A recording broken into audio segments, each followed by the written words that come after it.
Hello everybody and welcome back to my channel.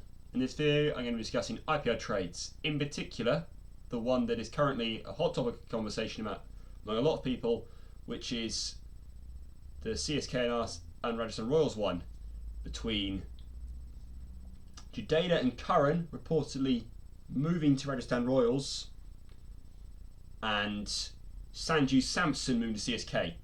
That trade is not yet confirmed. I'll be discussing more about the players involved in it in a few moments. But firstly, there have been two confirmed trades today, in which you've seen Shardul for Carr and Sheffield Rutherford leave Gujarat Titans, and they have both moved to Mumbai Indians, which is big for the Mumbai Indians because they gain a very experienced, high-quality middle-order batsman in Rutherford who can, if needed, chip in with the ball. It's unlikely he'll be needed, particularly with the impact player rule, but he is useful on that score. In Shardul for Carr, they gain a bowler who he wasn't even supposed to be part of IPL 2025, but got drafted as an injury replacement at the last moment by Lucknow Super Giants. Sorry, Lucknow. And he did really well, like 6 wickets. And so I think he's a player that teams want, and Mumbai feel he fits what they need, so they've gone with him. So that's two confirmed trades. Now, into the one that's big topic. So, who's involved? Samson, Rajasthan Royals captain, icon player, really good. Doing them for ages. Aside from 2016, 2017, when there was no Rajasthan Royals in the IPL because of the betting scandal, he played for Delhi Capitals. But aside from that, he's been a one-club man. Curran, CSK, and Jadeja, also CSK. Jadeja, interesting story. He used to play for Rajasthan Royals, actually. Played for them the first ever IPL, which they won. Played for them, I think, next season as well, then missed the season IPL because he was banned for a year. Came back with, I think, another franchise, can't remember their name.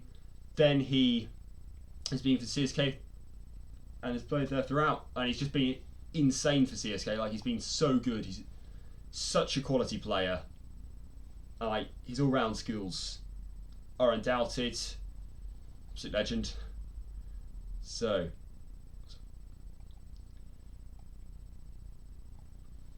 Samson, who are CSK getting in this trade, provided it goes ahead?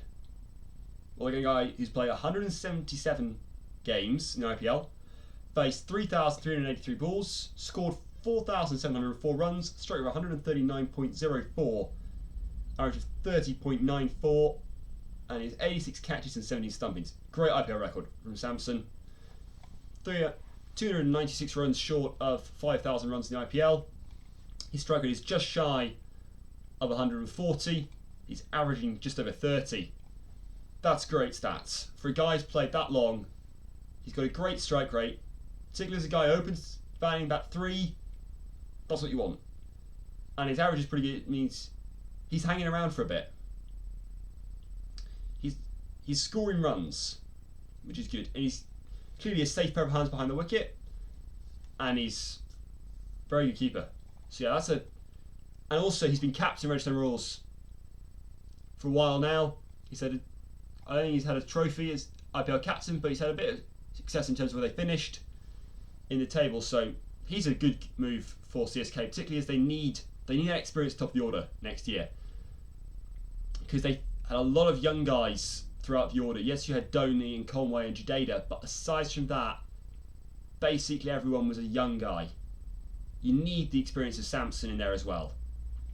They need Samson in there, particularly with Dhoni's future still up in the air. I mean, no one knows really what he's doing next year aside from himself. So to have Samson in that squad, just that extra experience for Chennai is really good for them. So, Ravindra Jadeja, main name leaving CSK. Royals get a guy who's played 254 games in the IPL now. He's bowled in 198 innings. He's batted in 198 innings. Faced 2,502 balls, scored 3,260 runs, strike rate of 130.29, and his batting average is 27.86. He's taken 109 catches, which is testament to his incredible skill as a fielder. He's one of the safest pair of hands out there, anywhere. Like, there are not many fielders better than Jadeja. As a batsman, he's very good. He can bat realistically anywhere from 4 to 8. Sure, 130 suggests probably 5 or 6 is a better role where he can rotate the strike, but he won't slow down. He's not going to get bogged down, as per se. Average 27, almost 28. That's what you want. That's what you're looking for from your middle order. You don't need big scores from them. What you need from your 4s through 7, just like 20s and 30s, sitting there in Jadeja, he'll provide that. He also has a very experienced head on his shoulders, so he's going to be able to just keep calm in the pressure situations and seal them games. So yeah, that is great. Just in the batting front, really, for Rajasthan Royals. Sorry. Then with the ball, he's bowled in 225 of the games he's played. 676 overs. He's conceded 5,188 runs, taken 170 wickets, average of 30.51, strike rate of 23.8, economy of 7.67. Those are great stats. He clearly bowls a lot. Economy rate of just 7.67 is very good going to T20 cricket. Like, he's clearly keeping things down. There'll be team getting it just a bit over 150, about 155 if he was to bowl 20 overs of that economy rate, which is good. That's what you're looking for from your spinner. Tie him down. Don't let them get away. Strike rate of 23.8. That is good. Like, he's taking about a wicket every game. That's, again, what you want from your spinner. Just a wicket. He'll go for about 30 runs, no more, and taking your wicket. If you've got a spinner who can do that day in, day out, that is good. And he'll occasionally have an off day, but Jadeja has enough good days that will all balance out. So yeah, incredible player. And I think just adds a brilliant dynamic to the Royal side. He'll be great to as probably the main spinner.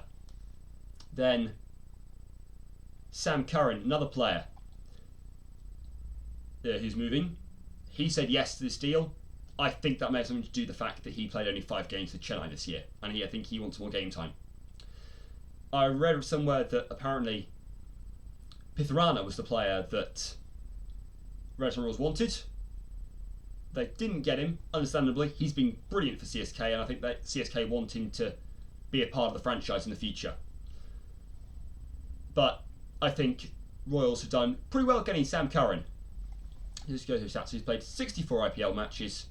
He's batted in 53 of those, faced 731 balls, scored 997 runs, averaged 24.92. His strike rate is 136.38, and he's taken just 3 catches. So his strike rate is there and thereabouts. He's had a fairly mixed role in the IPL. Like, he's been used basically everywhere in the batting order. So I think that hasn't helped his stats. 4 and short of 1,000. He's averaging 24.92, which isn't bad for a T20 middle order player who's used as a pitch hitter. But I think that he's got a lot more to give with the bat.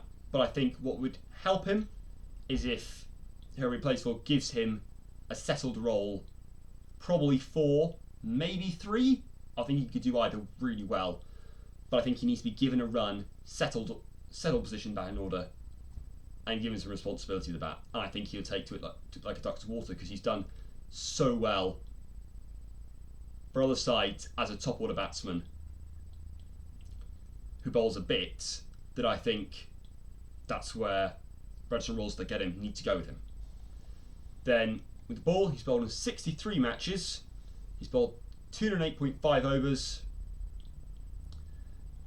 He's conceded 2,033 runs, taken 59 wickets, average of 34.45, strike rate 21.2, economy of 9.73.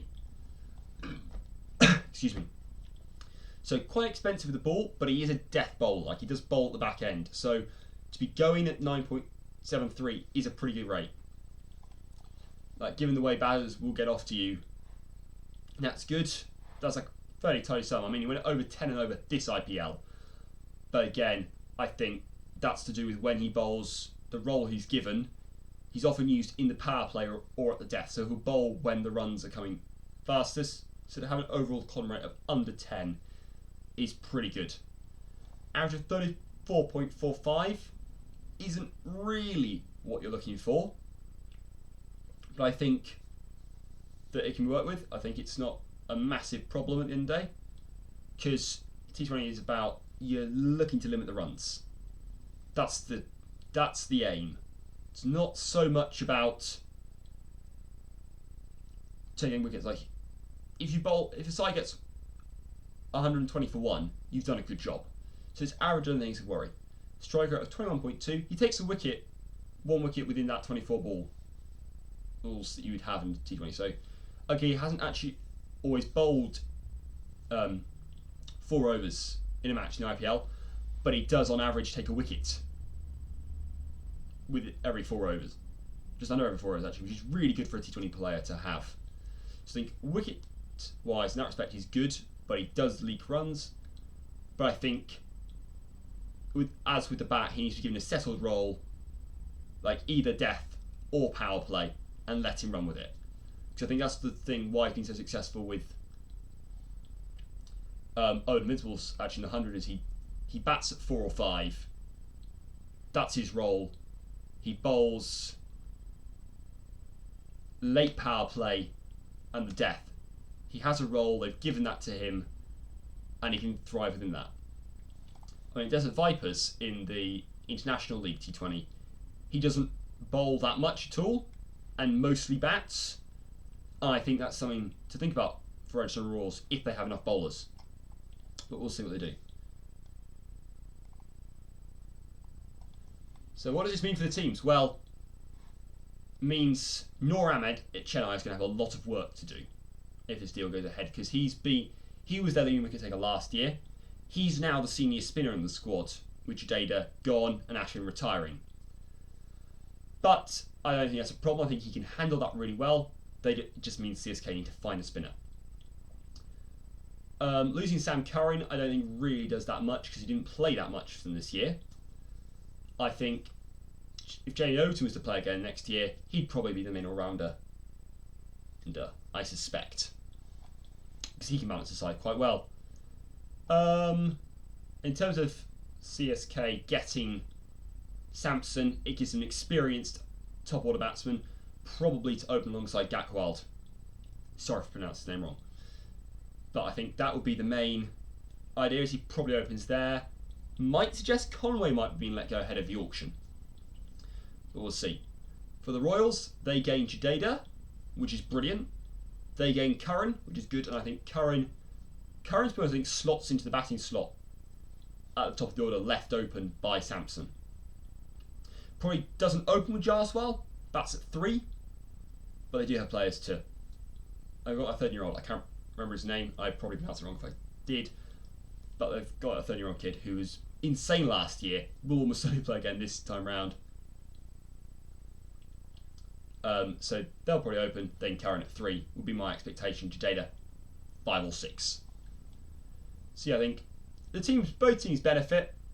I think it's a slightly better deal for Rajasthan Royals, but I think Chennai could do pretty well at this too. So thank you for watching. If you've got any comments on the subject I discussed here, feel free to mention in the chat what you think this trade means and who you think is going to win the IPL. For me, I'm not sure, because I'm waiting till the auction.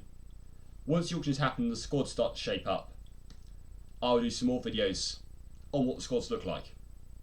So yes, thank you for watching, and I will see you next time.